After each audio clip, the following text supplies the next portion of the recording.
Hey guys, welcome to another episode of Record-ology. Today we're going to be talking about 78 RPM records. 78s, and here's an example of one, were the first disc-based recording medium.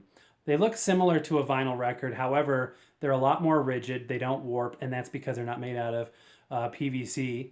They are made out of shellac and various versions of shellac mixtures. But basically it's minerals, parts of bugs, imported from India. They would make it into a paste.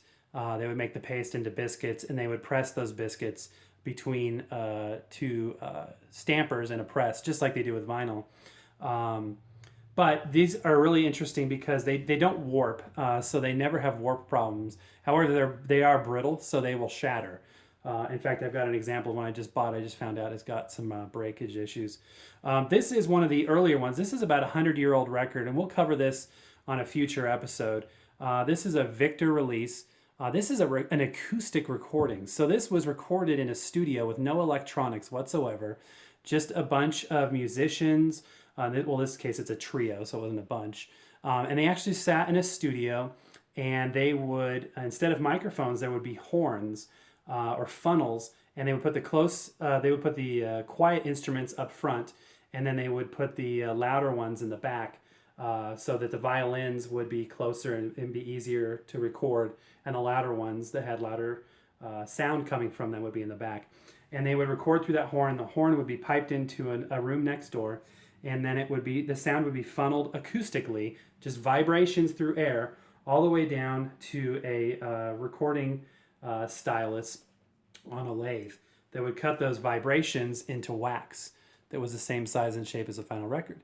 They would then take that record, and the wax record, and they would electroplate it with nickel and other materials and make metal stampers out of that initial recording. And from the stampers, they would make masters, they would make stampers, and the stampers themselves would be put in the press like we described earlier to make the final record product. So kind of an interesting thing. They're not worth a whole lot of money. Some of them have more value, but you'll rarely see one that's worth more than 30 or 40 bucks. Most are $1. People just have these laying around, but they're interesting. They're very historical. They're very, from an archaeological standpoint, I think they're a fun listen. Put it on the record player, see what you got. The grooves are wider. This is a 10-inch disc, and it only has about 3 minutes of record time. That's because it's spinning so fast at 78 RPMs. So the 10-inch discs like this were typically used for pop music.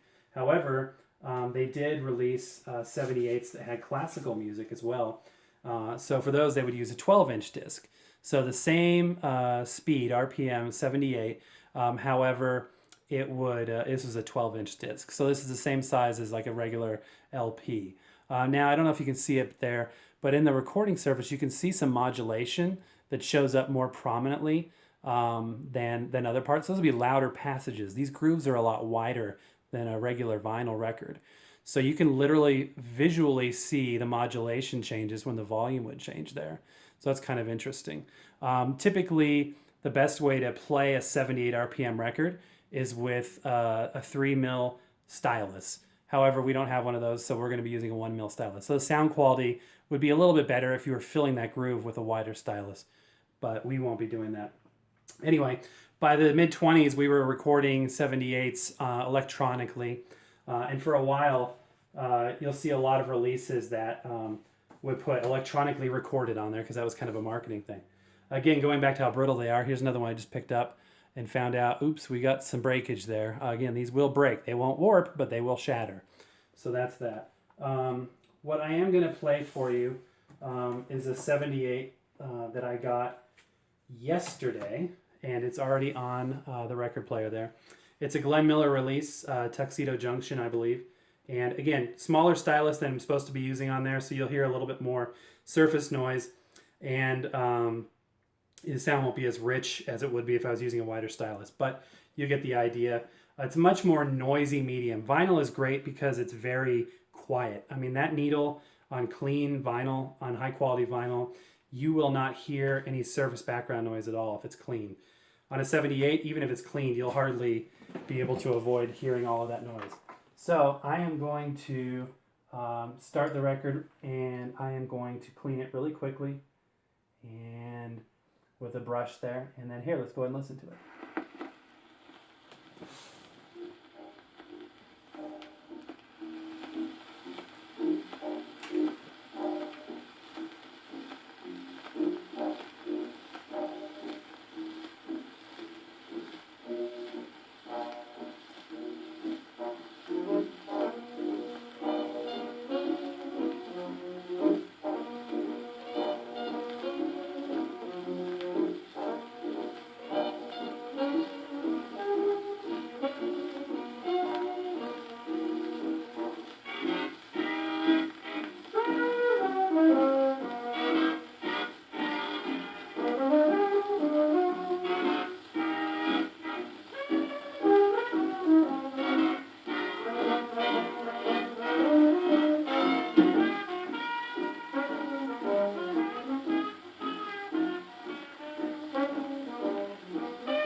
All right, guys, so that's enough for now. I just want to give you a little taste of that. We'll be posting more 78s in the future.